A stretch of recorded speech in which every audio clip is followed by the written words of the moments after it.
میرے محترم بزرگ اور عزیز بھائیوں، جیسے کہ آپ کے علم میں ہے، گزشتہ جمعہ میں آپ کے سامنے زبان کے متعلق معروضات پیش کر چکا ہوں کہ زبان کے غلط استعمال کی وجہ سے بندہ کہاں سے کہاں پہنچ جاتا ہے۔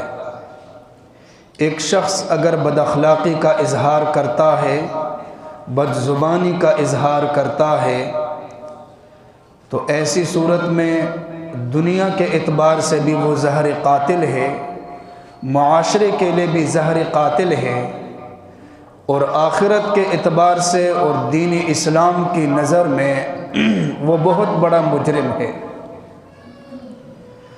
ایک شخص اگر اپنی زبان پر کنٹرول نہیں کر سکتا تو نبی پاک صلی اللہ علیہ وسلم کی تعلیمات میں سے اس کے لیے حکم موجود ہے کہ وہ اپنی زبان کو بند رکھے۔ فرمایا من صمت نجا، جس نے اپنی زبان کو بند رکھا اور گفتگو کے سلسلے کو روک لیا، فرمایا اس کو نجات مل گئی۔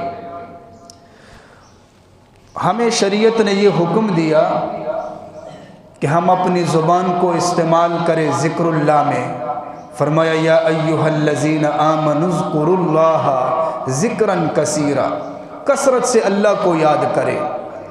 ہم اپنی زبان کو استعمال کریں درود میں، کثرت سے نبی پاک صلی اللہ علیہ وسلم پر درود پڑھے۔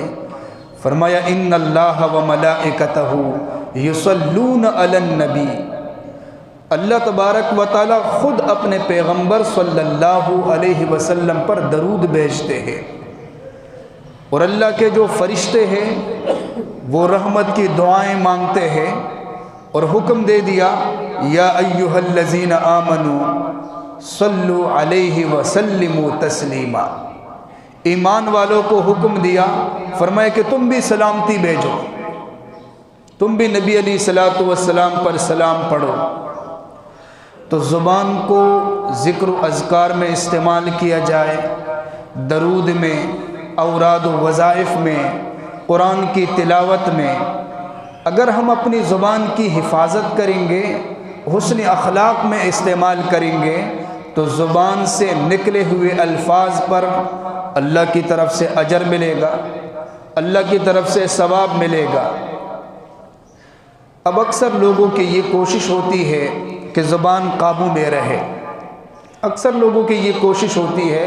بعض لوگ ایک دوسرے کے سامنے یہ کہہ بھی دیتے ہیں کہ جی میں بڑی کوشش کرتا ہوں کہ میری زبان قابو میں رہے، کوئی بری بات نہ نکلے، کوئی جھوٹی بات نہ نکلے، کوئی غیبت والی کوئی بات نہ نکلے، میری پوری کوشش ہوتی ہے، لیکن پتہ ہی نہیں ہوتا کہ زبان سے کئی طرح باتیں نکل آتی ہے، اور بعد میں پھر میں پریشان ہو جاتا ہوں۔ یہ کئی لوگوں کو فکر ہوتی ہے کہ زبان پر کنٹرول ہو جائے، لیکن کیسے کنٹرول ہو جائے؟ اب جس معاشرے کے اندر ہم اٹھتے ہیں، بیٹھتے ہیں، ہمارا اٹھنا بیٹھنا ہے، اب ظاہر بات ہے وہ جو ماحول ہمیں ملتا ہے، جو معاشرہ ہمیں ملا ہے، اس کے اندر ہم دوسرے لوگوں کے ساتھ اٹھتے بیٹھتے ہیں، تو کیسے ہم اپنی زبان پر قابو رکھ سکیں گے؟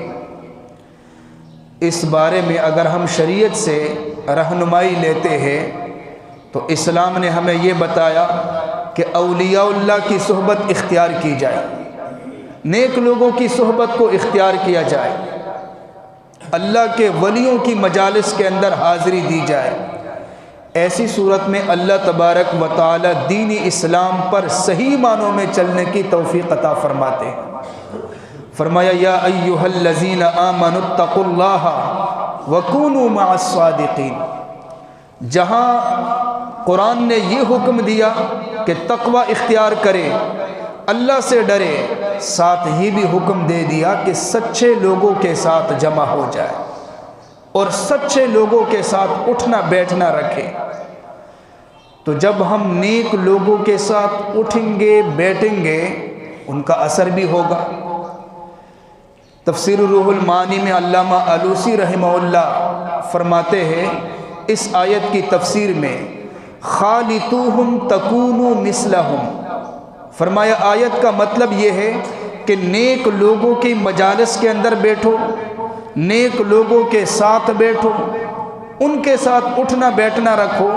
فرمایا جو ان کی عادتیں ہیں وہ ہمارے اندر پیدا ہو جائے گی، جو ان کے اندر حسن اخلاق ہے وہ حسن اخلاق ہمارے اندر بھی پیدا ہو جائیں گے۔ جیسے کہ ان کے باطن کے اندر انقلاب ہے، اسی طرح ہمارے باطن کے اندر بھی انقلاب پیدا ہو جائے گا، اور جب باطن کے اندر انقلاب پیدا ہوتا ہے تو حسد، بغض، عداوت، اس طرح کی بیماریاں ختم ہو جاتی ہیں۔ تو اللہ کا یہ حکم ہے کہ ظاہر اور باطن کو سیدھا رکھے، برابر رکھے۔ ہمارے ہاں ظاہر اور باطن میں فرق ہوتا ہے، زبان کچھ کہتی ہے اور دل کے اندر کچھ اور ہوتا ہے، سوچ کچھ ہوتی ہے اور زبان پر کچھ اور، یہ دو رنگی ہے۔ شریعت نے اس سے منع فرما دی، یک رنگی کا حکم دیا شریعت نے۔